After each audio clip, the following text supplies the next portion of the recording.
Доброе утро, дорогие телезрители. Телеканал Якутия-24, НВК Саха. Это «Утро Якутии». Меня зовут Павел Танин. Всем доброе утро. «Утро Якутии». Вместе с вами встречаем новый наступивший день. На календаре 24 июля, день недели, понедельник. И в течение ближайших 52 минут вместе с вами узнаем много нового, познавательного, интересного.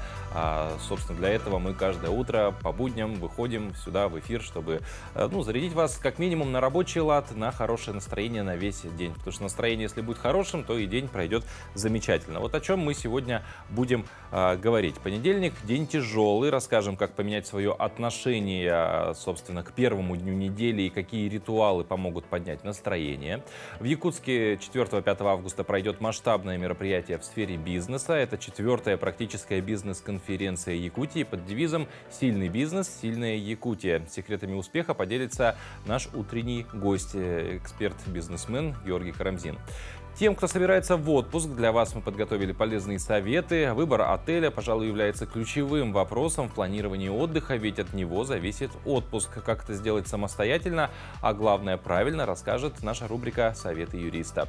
Стилю все возрасты покорны, считает героиня нашей рубрики «Советы стилистов» Лида Задаевна, которая поделится своими лайфхаками, как полюбить свой золотой возраст и как выглядеть стильно за 60+. Так что оставайтесь с нами, просыпаемся вместе. Встречаем утро на телеканалах Якутия-24 и НВК Саха. И не забывайте про наш телеграм-канал, где тоже много интересного различного публикуется. Утро Якутии легко найти, легко подписаться. Еще проще это сделать при помощи QR-кода, который вот там внизу в углу вы видите. Отсканируйте его своим смартфоном, и все у вас получится. Ну а по традиции начнем эфир, конечно же, с информации о погоде. По данным Гидромедцентра, в центральных районах Якутии сегодня температура воздуха от плюс 15 до плюс 19. В заречной группе 14-20. В южных 15. В Вилюйской группе от 15 до 20. В Нижнеленских от 18 до 20. В западных районах от 15 до 17. В Колымо-Индигирской группе Улусов от плюс 7 до плюс 15. В Янских районах от 8 до 15 со знаком плюс. На северо-западе от 7 до 11. В городе Якутске температура воздуха в 6 часов утра составила 18 градусов, атмосферное давление 746 миллиметров ртутного столба, ветер восточный 1 метр в секунду. Сегодня днем без существенных осадков, ветер западный 5-10 метров в секунду, температура воздуха днем прогреется максимум до плюс 32 градусов. Вот мы жаловались, что лето прошло, а вот плюс 32 в Якутске получаете опять, и причем в будний день, вот обычно выходные, да, дождики, а в будни очень жарко. Вообще понедельник для многих это самый сложный день недели. После бурных выходных необходимо собрать волю в кулак и перестроиться на рабочий лад, а летом, когда на улице тепло, солнечно, дорога на работу и возвращение в рутину трудовых будней могут вовсе превратиться в пытку, так и до депрессии недалеко. В таких случаях важно в корне менять свое отношение к первому дню недели, и помогут в этом правильные ритуалы. Мало того, что понедельник не особенно хорош сам по себе, он нередко портит нам выходные. Психологи даже придумали специальный термин «воскресные страхи». Его используют, чтобы описать состояние беспокойства и печали, в которое мы погружаемся перед началом рабочей недели. Однако понедельник не обязательно должен быть ужасным днем. Недавно появилась новая техника Minimum Monday, которая позволяет пережить его без потерь, а со временем даже полюбить. Итак, как должен выглядеть понедельник на минималках? Идея концепции заключается в том, что в понедельник ты позволяешь выполнять себе только те задачи, которые точно нельзя отложить. Иными словами, не обязательно реагировать на все электронные письма. Выбери лишь те, которые завтра могут превратиться в тыкву, если на них не ответить. В результате твой первый рабочий день после воскресенья превратится в своеобразный компромисс. С одной стороны, ты не сидишь без дела, с другой стороны, не чувствуешь себя к вечеру измотанной и опустошенной. Лови дополнительный бонус. Ты получишь достаточное количество времени на по-настоящему важные и актуальные задачи, отложив все остальные. Что делать, если минимальный понедельник тебе не подходит, потому что абсолютно все дела срочные? В этом случае облегчи себе оставшуюся после работы часть дня. Купи готовую еду, отложи мытье посуды, перенеси на другой день тренировку, не общайся с токсичными родственниками. Все это поможет тебе не выгореть к пятнице. Еще 5 способов облегчить понедельник. Запланируй на понедельник что-нибудь приятное. Не обязательно устраивать масштабное мероприятие вроде похода в театр. Иногда достаточно просто купить свое самое любимое пирожное на завтрак. Реже заходи в соцсети. Слишком много людей по понедельникам плачутся в них о том, как тяжело дается им первый рабочий день недели. Напоминай себе о приятных событиях в будущем. Например, всего-то через 4 дня наступит пятница, а сам понедельник так и вовсе закончится уже завтра. Напомни себе, что любишь свою работу. Если вдруг никакого восторга она не вызывает, то просто подумай о том, что жить на пособие по безработице было бы еще печальнее. Живи по графику. Рутина облегчает жизнь, так что спланируй день. Реши, когда и что будешь делать. И не забудь заложить на каждое дело время по максимуму. Пункт «Уберу квартиру», на который выделен только 1 час, только погрузит тебя в уныние при попытке воплотить его в жизнь. Любите каждый день, не любите себя и проживайте каждый день, как в первый и последний раз. А тем временем китайские пенсионеры покоряют подиум в качестве моделей. Обычно модельную карьеру строят девушки лет 20, однако китаянки разрушают этот стереотип. В КНР 70-летние женщины покоряют подиумы в качестве моделей. А точеная фигура на экране перед вами принадлежит 80-летней китаянке по имени Шэн Жуйлин. Она победительница международного конкурса красоты для женщин старше 40. Такие модели востребованы для телешоу и модных показов. Они демонстрируют истинно азиатскую грацию и доказывают, что при любви к себе и своему месту в мире человек с возрастом только расцветает. Ну а стилю, в принципе, все возрасты покорны, в том числе так считает героиня следующей рубрики. В свои 70 лет Флида Хуснутдинова может дать фору многим 20-летним модницам. Моя коллега Ирина Григорьева встретилась с ней и узнала секреты ее молодости и стиля.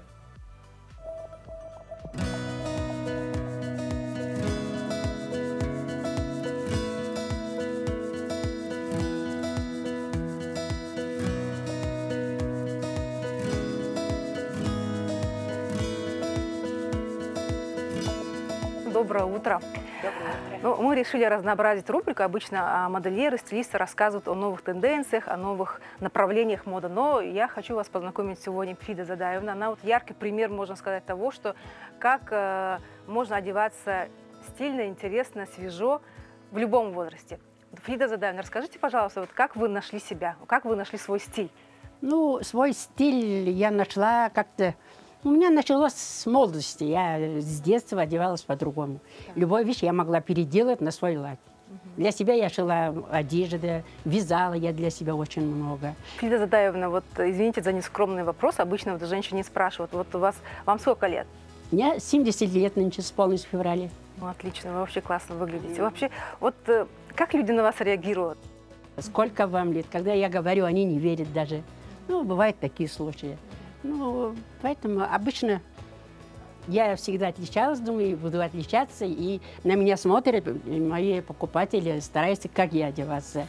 Ну, Флида Задаевна, мы знаем, что вообще мода, она всегда меняется, да, поэтому всегда следовать каким-то трендам современным, это тяжеловато, да, вот что вы посоветуете, вот как надо сейчас одеваться интересно, стильно, но опять же, возможно, и бюджетно, то есть как нужно уметь комбинировать вещи, вот как вы сами подбираете? Я подбираю у себя вещи, да, я даже, ну вот, не полные, да, худенькая, ну, стараюсь я вот свободную одежду сейчас нынче одевать, она очень модна, и она скрывает очень много наших недостатки, поэтому лучше одеваться свободно. Смотрите, вот как Флида Задаевна одета, вот на ней льняные, да, вот это да, штанишки, ага, такие современная обувь, это кроссовки, и вот она разбавила вот шелковым халатиком, да? Нет, это не халат, а платье. Вот видите, да. Платье, да, то есть... Да, платье. Это просто я так освободила дело, чтобы, ну...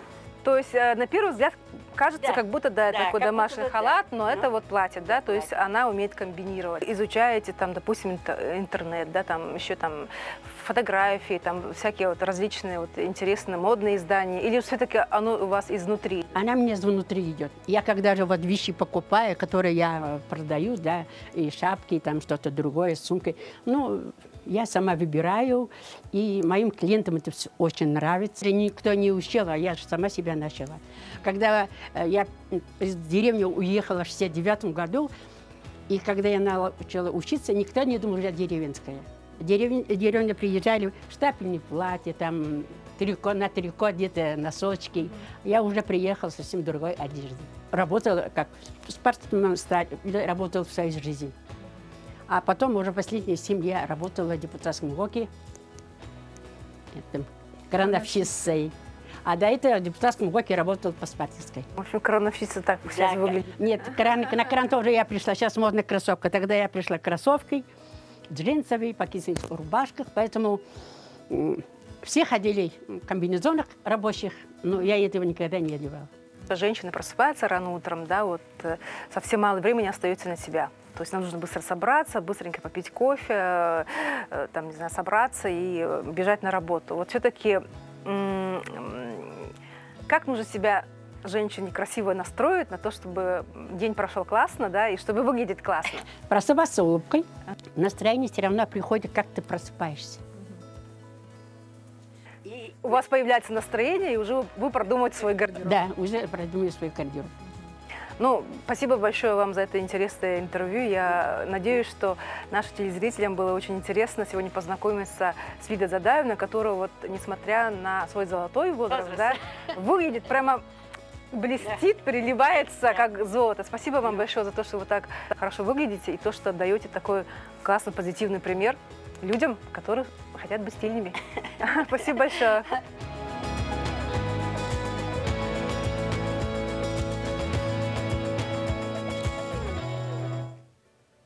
Действительно, стилю все возрасты покорны. Ну и тут сразу почему-то вспоминается история про то, что возраст — это всего лишь цифра в паспорте. Главное, насколько сами себя вы ощущаете. И мне кажется, это вот намного важнее то, сколько действительно лет по дате рождения и так далее. Прямо сейчас мы прервемся на короткую паузу, после которой вернемся, продолжим наш эфир. Много всего интересного нас ожидает впереди. Во-первых, узнаем о том, как же все-таки без всяких проблем отправиться в отпуск, в частности, забронировать себе отель. Об этом нам расскажет рубрика «Советы юриста». Поговорим о предстоящей бизнес-конференции Якутии под названием «Сильный бизнес, сильная Якутия». Будут у нас новости из мира животных. Обязательно в понедельник, как и всегда, у нас астрологический прогноз на всю грядущую неделю. И не только. Все это после короткой паузы. И не забывайте подписываться на наш телеграм-канал, потому что там тоже много всего полезного и интересного всегда публикуется. Даже то, что в эфир, в принципе, не попадает.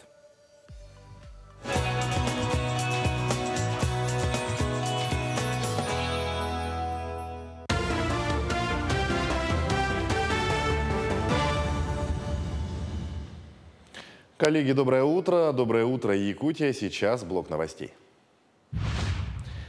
Вопросы улучшения экологической ситуации в арктической зоне обсудят на форуме сообщества в столице республики. Темы поднимут в ходе сессии «Экологические вопросы развития арктической зоны России». Модератором площадки выступит первый зампред комиссии Общественной палаты по экологии и устойчивому развитию Николай Доронин. В обсуждении примут участие эксперты, ученые, представители институтов развития и сотрудники федеральных и региональных органов власти. Форум пройдет в начале августа. Началась выдача разрешений на добычу водоплавающей и боровой дичи на новый сезон охоты. Так, с 3-й субботы августа установлена летне-осенняя охота на водоплавающую дичь. А с 7 августа начнется охота на все виды дичи с собаками. Также лицензии будут выдавать по нескольким видам на добычу парнокопытных и медведя. Кроме генератора случайных чисел, выдачу разрешений распределят в муниципальных образованиях по решению районной комиссии.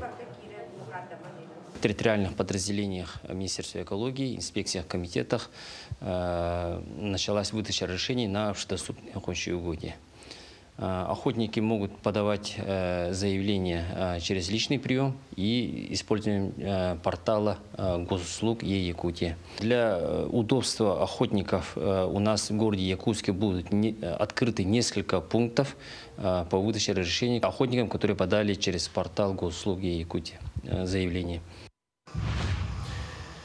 Минобрнауки России планирует, что в 2025 году около 40 тысяч студентов будут проходить обучение в вузах в сфере беспилотных авиационных систем, а в 2030 году около 180 тысяч человек. В министерстве также отметили, что образовательные модули в рамках запланированного к реализации федерального проекта «Кадры для беспилотных авиационных систем» будут разрабатывать и актуализировать ежегодно при участии федеральных учебно-методических объединений и образовательных организаций высшего образования.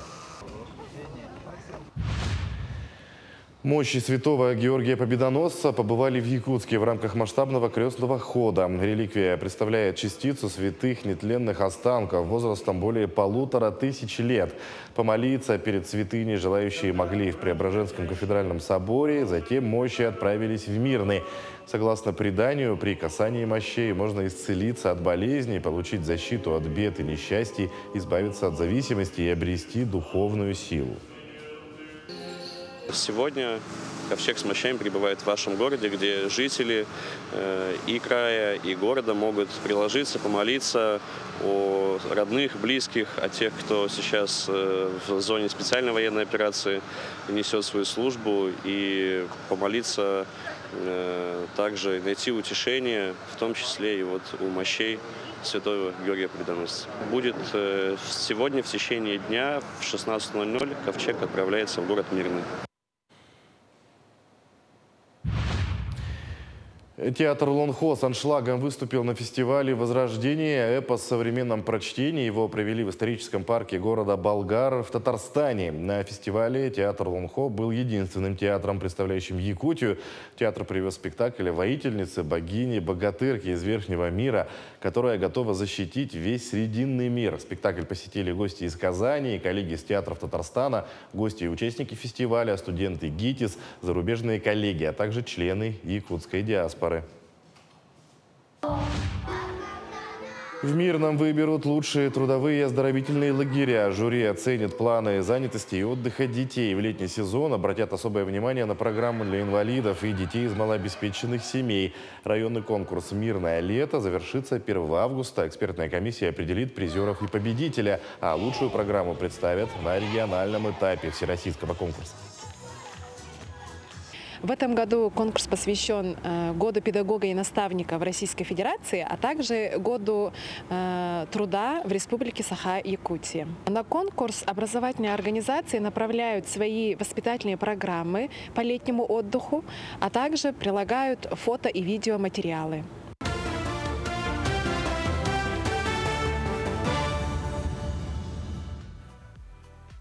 Утро Якутии. Возвращаемся после короткой паузы.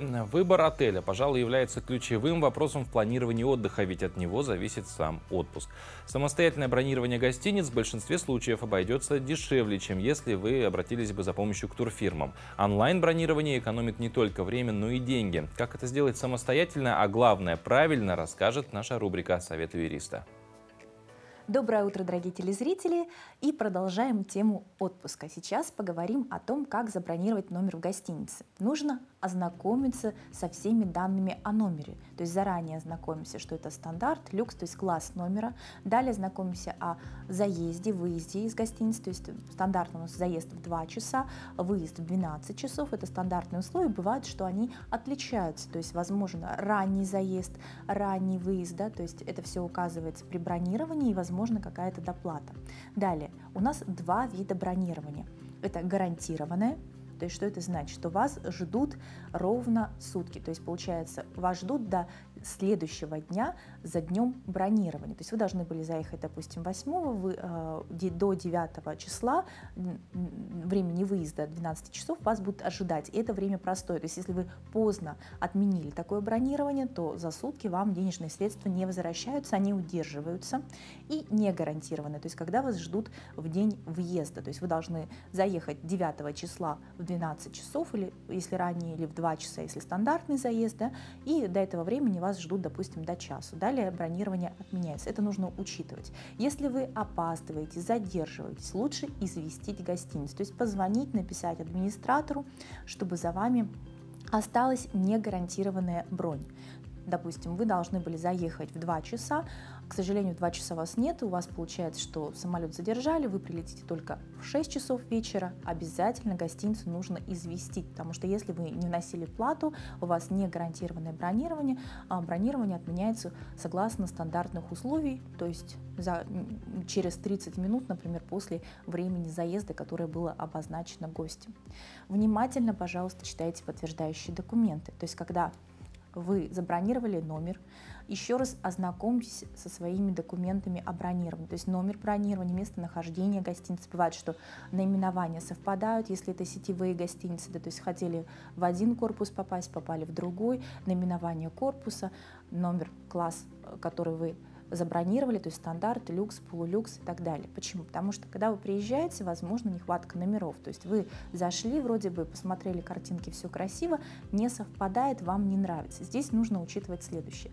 Есть отдельные гостиницы, у которых обстановка, оформление, допустим, бутик-гостиницы, да, у которых это все индивидуально, и вы бронируете прям вот точь в точь, как по фотографии, то есть с определенным дизайном, классом и так далее. Есть стандартные гостиницы, у которых на фотографии может быть просто серия данного номера, то есть фотография стандарта отличается, комплектация, то есть кровать, стул, стол, все те же, цветовая гамма, местонахождение, выход из номера, выход на балкон или там окна, куда выходят, это не учитывается. То есть если в описании у вас не учитывается, что окна должны, допустим, выходить на море, или вас об этом не предупреждали, то, следовательно, даже если на фотографии у вас именно тот корпус, определенный вид из окна, возможно, что его в вашем случае не будет. Поэтому, если вы хотите номер с определенными условиями, но гостиница не предусматривает такое бронирование, нужно отдельно написать пожелание в комментариях, уточнить у администратора, что за вами закрепит именно номер такого класса, с таким-то балконом, выходом и тому подобное, и тогда уже предъявлять претензии, чтобы гостиница знала о том, что в ваших пожеланиях, подтвердила, что они учитываются, да, что вы именно, может быть, вносили какую-то доплату за эти пожелания, они зафиксированы в вашем листе бронирования, и тогда вы уже обоснованно можете на ресепшене предъявить претензии. Желаем вам хорошего отдыха, будьте внимательны при оформлении документов и знакомьтесь с инструкциями. В Якутске 4-5 августа пройдет масштабное мероприятие в сфере бизнеса. Это 4-я практическая бизнес-конференция Якутии под девизом «Сильный бизнес, сильная Якутия». Организаторы мероприятия – Торгово-промышленная палата республики, консалтинговая компания «Фокус-Про» и экопарк Артодайдо.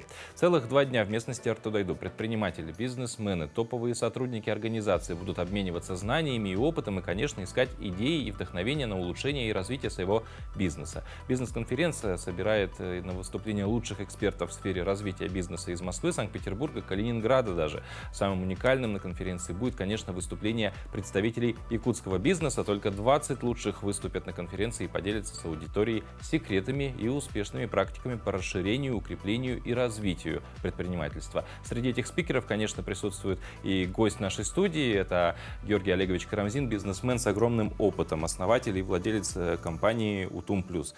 Георгий Олегович, доброе утро. Доброе утро. Ну, для начала расскажите вообще про компанию «Утум Плюс». Сколько лет уже на рынке? Насколько большой коллектив работает?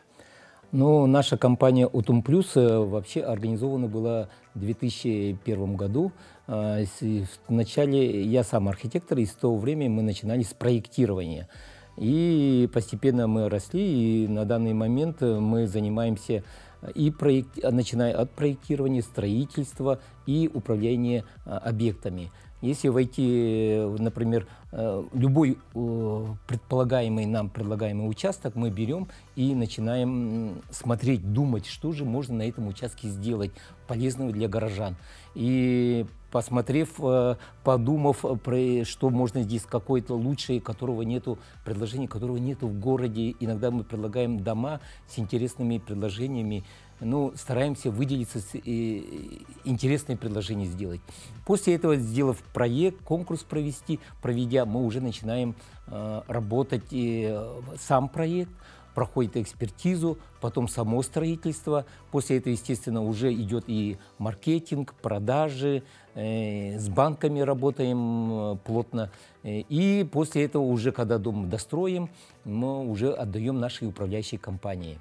И управляющая компания дальше ведет сам объект. То есть у вас получается сейчас полностью вот цикл? Да, вот мы, наверное, я не знаю, сейчас может быть единственная компания, которая выполняет полный цикл, начиная от идеи и до управления. Мы ведем уже в дальнейшем объект и постгарантийный, и гарантийный, и постгарантийный, даже после гарантии. А гарантия у нас 5 лет, то есть после окончания строительства. Да. Ну, короче, непростой. Ну, за 22 года, получается, такой путь прошли. Неудивительно, что вы спикером выступите на этой конференции и своим опытом будете делиться. Вот на ваш взгляд, что для вас будет полезно для конференции, в том числе и как для спикера?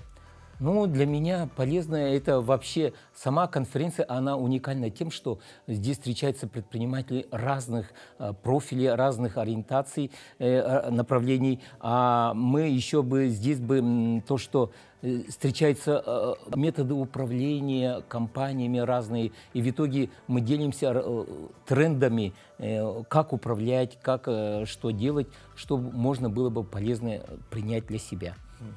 А вот для молодых, может быть, начинающих предпринимателей, чем это? То есть, когда мы говорим про опытных, понятно, что это, наверное, больше обмен идеями, какой-то вот мозговой штурм общий. А вот начинающие, только делающие, возможно, первые шаги, придут послушать, посмотреть. Ну, конечно, это не только для, особенно это для начинающих. Я, например, как уже с опытом, я вообще в предпринимательстве с 91-го года, и из этого я мог бы поделиться, имею определенный опыт, могу поделиться и могу, и поделюсь с многими предпринимателями, особенно с молодыми, чтобы они не повторяли те ошибки, чтобы как бы можно было кризисные моменты пройти, как составить команду единую. Ну вот в этом и есть, можно рассказать. А вот если сейчас немножко копнуть глубже и чуть-чуть поподробнее, о чем будете рассказывать? Ну вот как раз я, вот не только я, здесь я хотел бы выступить тем, что с нашей командой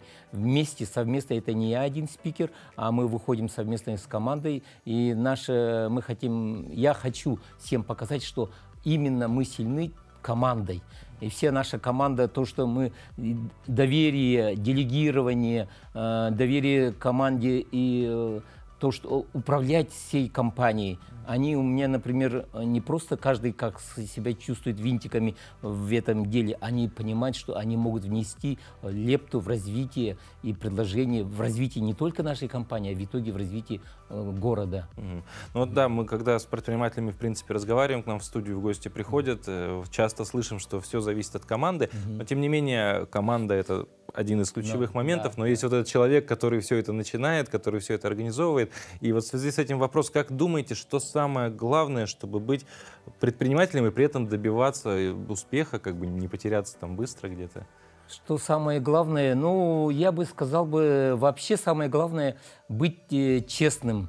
Я помню, в 90-е годы всегда, тогда, когда предприниматели, кто-то добивается, бизнесмена какого-то успеха, все думали, он что-то наворовал, он что-то сделал, обманул и таким образом вышел, добился успехов. Я тогда себе удивился, разве можно только обманным путем развиваться, что ли? И я себе внутри уже поставил цель, что можно развиваться и честным путем. Я вот хочу сказать, что надо быть, вообще успехов добиваться, это не такое дело, что короткое, прямо сейчас что-то. Долгое, продолжительное. Это да, это если играть, ставить свою цель на долгую, на пожизненную, так сказать, на жизнь своей ставить целью, то это игра в долгую. А в долгую это значит, не надо, во-первых, вообще быть честным. Честным не только перед собой, перед всеми.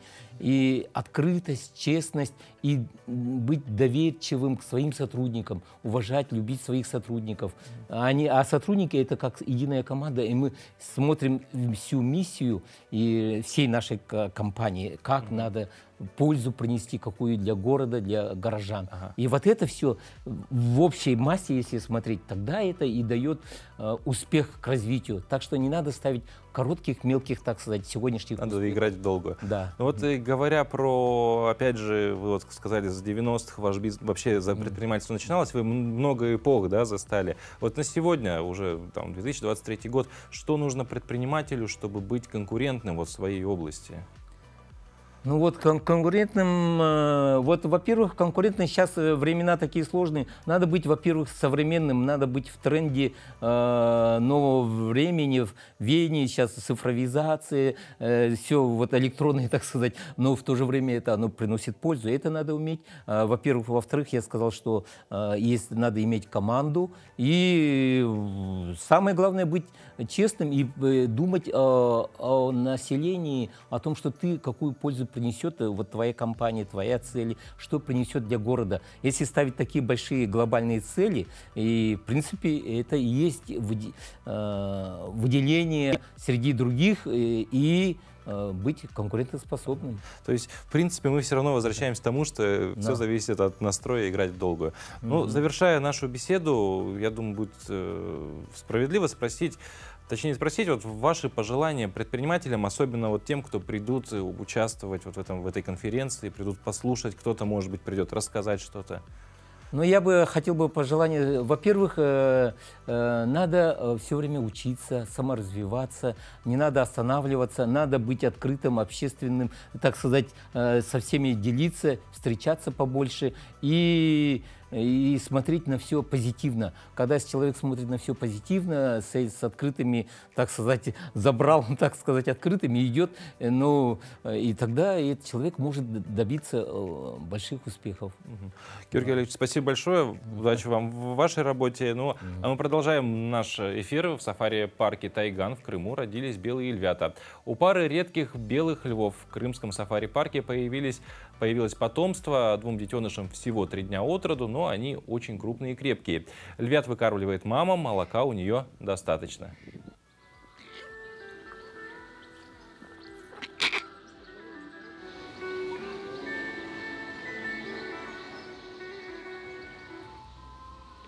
Я хочу с вами поделиться очень хорошей новостью. У нас пополнение, внеочередное пополнение львов, белых, редких львов, которых в мире у нас всего 300 особей. И в нашем парке это уже не первое поколение. У нас рождаются тигрята, амурские, львята, бенгальские тигры, разные маленькие животные, это насухи, еноты. В общем, условия для животных у нас такие созданы, что у нас пополнение коллекции идет просто на ура. В этом году нам принесла мамочка вот белых 2 львиц, будущих львиц. Вот. На данный момент нам 6 дней. Разнообразное кормление для нее. Почему? Потому что надо следить за этим, потому что малыши, чтобы набирали вес. Вы, если обратите внимание, животные у нас вот просто на 6 дней мы выглядим как месяц.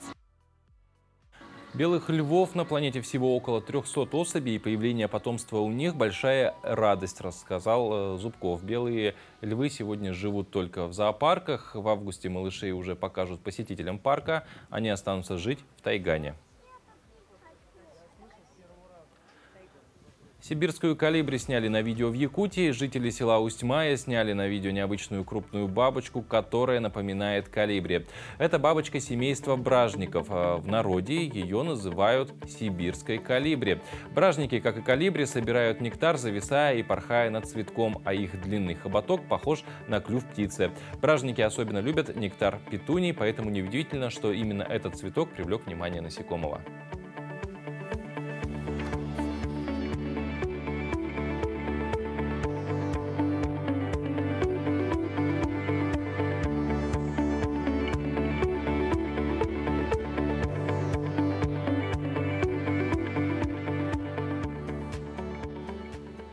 Фермерство в наше время набирает новые обороты. Птицеводство может быть выгодным не только с точки зрения дополнительного финансового источника, но и в экологическом плане. Ведь домашняя продукция, выращенная собственными руками, в разы полезнее и надежнее. Семья Пилипенко из села Табага тому яркий пример. Многие считают, что разводить живность на своем участке – это достаточно хлопотное и сложное дело, но это не более чем миф. Об этом говорит семья Пилипенко, которая живет в селе Новая Табага. Она считает, что сейчас, наоборот, экономически выгодно выращивать свои овощи, кушать натуральную пищу и разводить свое хозяйство. Мое утро – кормежка зверей, курей. Вот это делаю примерно так. Немножко дальник, они очень любят его. Свежая трава, вкусная ботва и обильное питье. Главный завтрак у молодых кроликов. Глава семейства Валерий Пилипенко признается, все началось с одного кролика, которого ему подарили на день рождения. Простой интерес со временем перерос в большое дело. Сейчас у семьи Пилипенко небольшое, но продуктивное хозяйство, где они разводят кур, перепелок и кроликов. Это белый великан. Да. О, какой красивый белый великан. Он отец, да? Да. Семейства. Ага. Ну, сколько он весит? Он? А вы можете его поднять? Ну, он килограмм, наверное, 7,5-8. Я его смогу поднять? Так, Ой. Вот это великан. Красавец. Ой. Пугается чужих, боятся одни. Валерий Васильевич с гордостью показывает великанов, особую породу кроликов, благодаря которым и держится кроличья ферма. Всему учился сам и даже разводить перепелок. Ухаживать за перепелами могут даже начинающие птицеводы, отмечает хозяин. Главное – правильный уход, соблюдение рациона и своевременная чистка. Поддержание оптимального микроклимата – одно из главных правил разведения. Элементарную сделал. Просто стоят вентиляторы маленькие и сделано отверстие. Она постоянно работает, потому что по-другому нельзя. Здесь будет очень сильный запах. Зимой еще делаю подстилку для курей, добавляю бактерии в опилки. Делается подстилка, добавляются бактерии, она и греет, и убивает запах. Ну, такие крупные, больших размеров, разных цветов. Вот даже такие красивые. Ну, мы уже все знаем, да, что вот перепелиные яйца, они и вкусные, и очень полезные. Дружная семья переехала в Якутию из Кубани больше 10 лет назад. Купили дом в Новой Табаге, пустили корни, а главное, после работы они занимаются любимым делом – своим домом. На каждом клочке земли растет все то, что появится на столе у хозяйки осенью. Уже растут помидоры, зеленеет свекла и даже поспели первые вкусные огурцы. О, давайте, да? Ну что, за первый урожай? Давайте. Не горькие. Не горько совсем. Да, тоже много мучились изначально, не знали, все горело в ней. Но вот потом решили вот таким образом прикрыть, и тогда что-то мы получаем, какой-то урожай. Елена Романовна – огородница со стажем. 2 теплицы, построенные мужем 5 лет назад, до сих пор верно служат. На строительство одной только теплицы семья потратила 50 тысяч рублей. Но вложение в свое хозяйство – это выгодное вложение денег, считают они. Ежегодно на столе у Пилипенко только натуральная продукция, выращенная своими руками. Хоть, конечно, это большой труд, но я считаю, что для своего здоровья, для своей семьи, я думаю, что это стоит этим заниматься. Пускай люди не боятся, да, это, конечно, по деньгам финансово затратно, но я считаю, что для здоровья это важнее. Семья Пилипенко не единственная семья в Новой Табаге, у которых есть свое хозяйство. Но здесь царит особая уютная атмосфера. Дружная семья Пилипенко радушно принимает каждого гостя, а главное, является ярким примером любви к своему родному дому и к своей родной Табаге. Ирина Григорьева, Павел Пахомов, село Табага.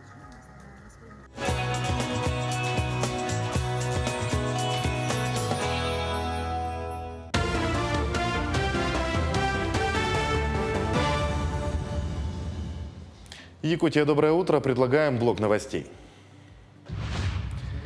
Якутские офтальмологи установили новый рекорд по числу выездных операций за полгода работы в Якутии. Так, выездные бригады врачей за 6 месяцев работы в районах помогли вернуть зрение более чем 900 якутянам.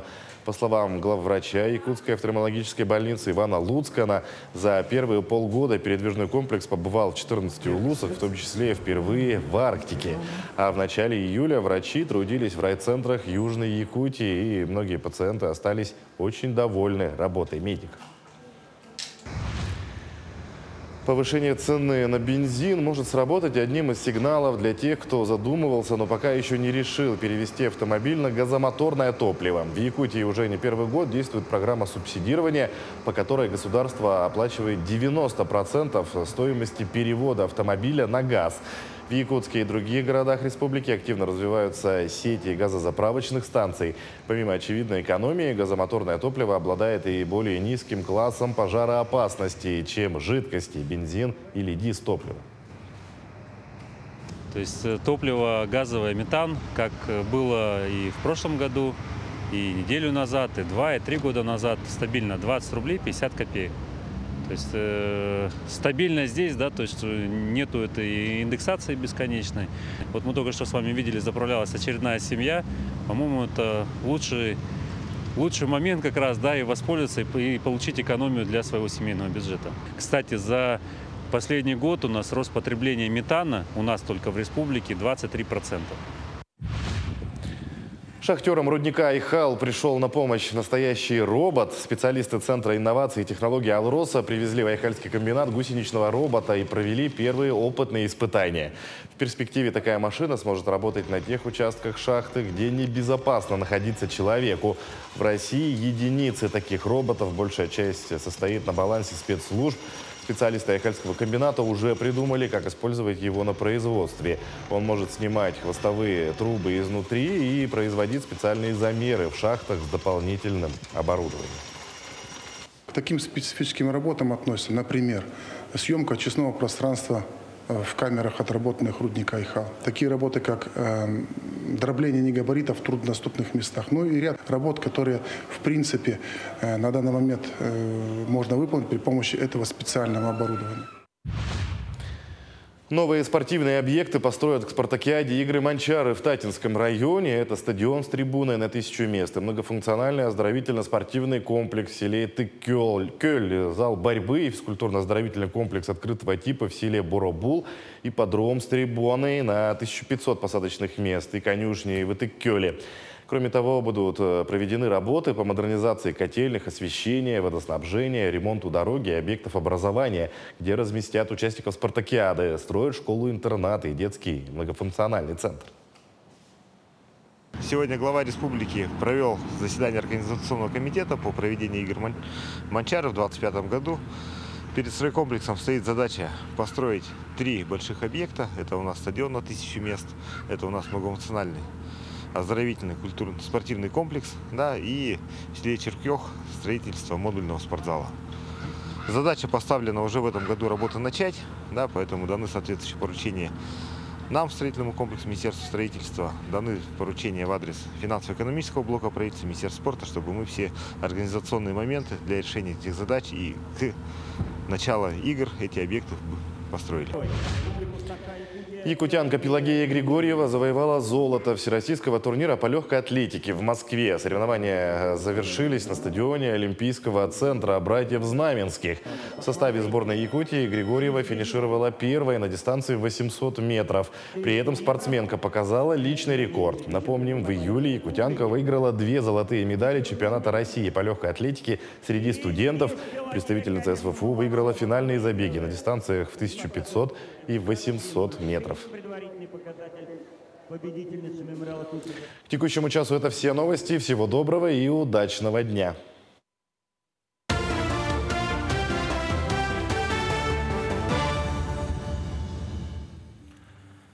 Спасибо коллегам нашим из информационной службы за последние новости, ознакомили нас. Ну а мы продолжаем эфир «Утро Якутии». И все люди в той или иной степени мечтают, конечно же, знать, что же будет, что же нас ждет впереди, но, к сожалению, невозможно доподлинно знать, что же нас ожидает в будущем. Однако с давних, очень давних времен мы пытаемся ориентироваться на звезды и, как следствие, астрологические прогнозы. И традиционно в понедельник вашему вниманию мы представляем астрологический прогноз для всех знаков зодиака на наступившую неделю.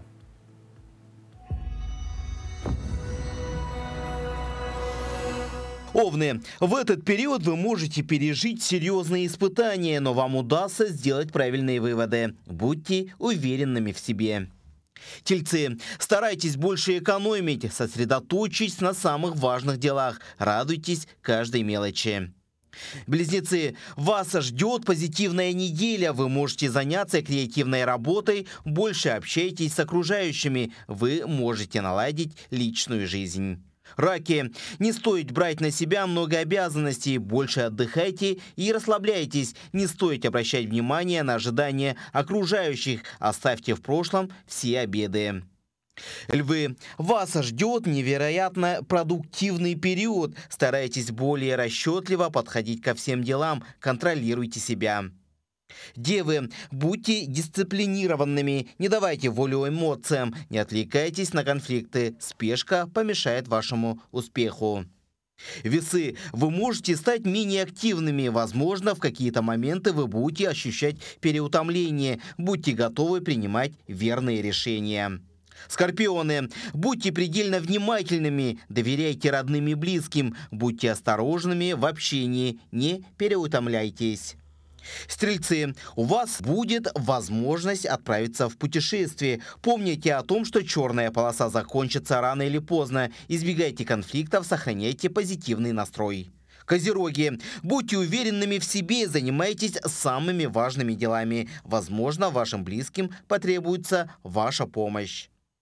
Водолеи, вам удастся урегулировать все разногласия. Избегайте возможных конфликтов, стремитесь к внутренней гармонии. Рыбы, не принимайте решения на эмоциях, сохраняйте спокойствие, вы сможете избавиться от проблем.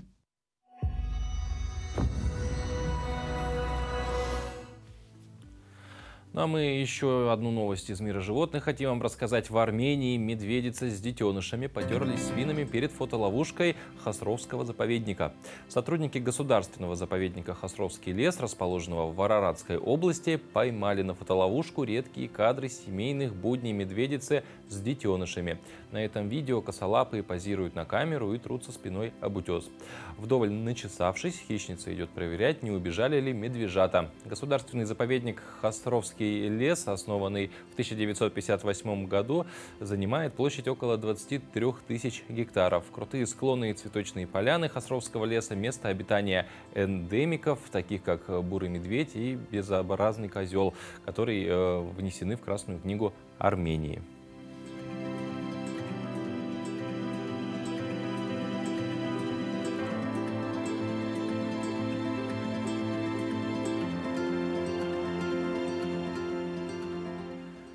Вообще, у многих людей утро начинается с зарядки, а после этого кто-то сразу идет условно в какой-нибудь душ или сразу в ванну на подольше. И вот, кстати, есть же средство, такое штучка, она лепится на стену, чтобы самому себе почесать спинку, точнее помыть ее. Может быть, у кого-то такая есть, и можете сейчас, так сказать, закосплеить вот этих медведей, потереться, собственно, об эту штуку и почесать себе спину. Но про на медведей смотреть, конечно, интереснее. На самом деле, вживую редко такое можно увидеть. Ну, а еще одна такая традиция и ритуал любого утра — это, конечно же, завтрак. Поэтому давайте попробуем вместе сейчас его приготовить. Доброе утро! Меня зовут Инхеева Мария. Я работаю в ресторане «Тимтон» города Нерюнгри.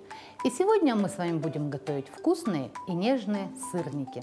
Для этого нам понадобится творог 500 грамм, яйцо 1, мука 1 столовая ложка, сахар 2 столовые ложки. По желанию можно будет добавить ванилин. Начинаем готовить. Творог можно взять любой. Главное, чтобы он у нас был сухой и рассыпчатый. Если у вас обезжиренный творог, тогда его нужно отжать через марлю, чтобы не было лишней сыворотки.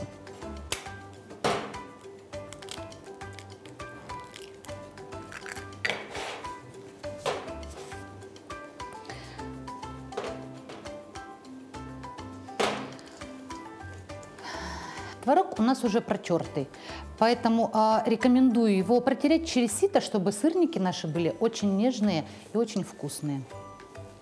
Итак, наша масса уже готова. Теперь мы формируем сырники. Для того, чтобы у нас сырники не рассыпались при жарке, желательно, когда мы это все замешиваем, постояло, чтобы наша масса 30 минут. Тогда они у нас на сковородке не будут сыпаться. Все ингредиенты соединяются. Теперь наши сырнички мы обваливаем в муке, придаем им форму. Для того, чтобы она была идеальная, можно взять в помощь нож, лопатку, все, что вам будет удобно, чем вам формировать будет удобно.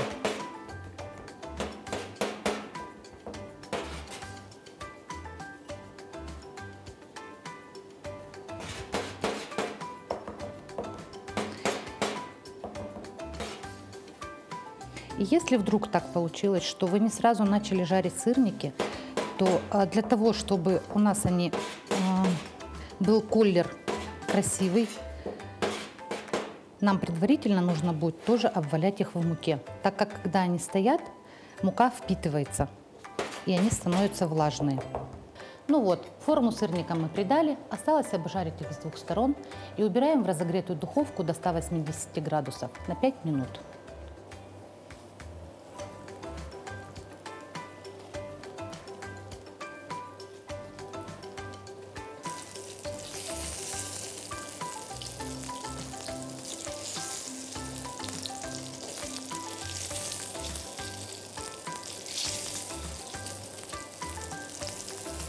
Пожарили с 2 сторон.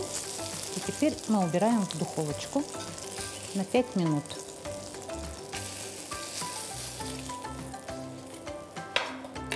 Итак, наши сырники готовы. Подавать вы можете с любыми ягодами, фруктами, со сгущенным молоком, сметаной и даже шариком мороженого. Кто как любит.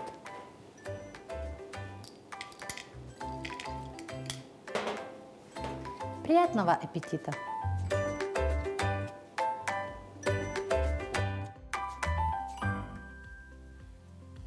Вот на этом наш эфир подошел к концу. Там сырники уже стынут, надо пойти их поесть. Вам, дорогие друзья, желаю хорошего, плодотворного дня, отличного настроения. Конечно же, завтра вновь мы увидимся в этой студии и вновь будем встречать утро Якутии. Thank you.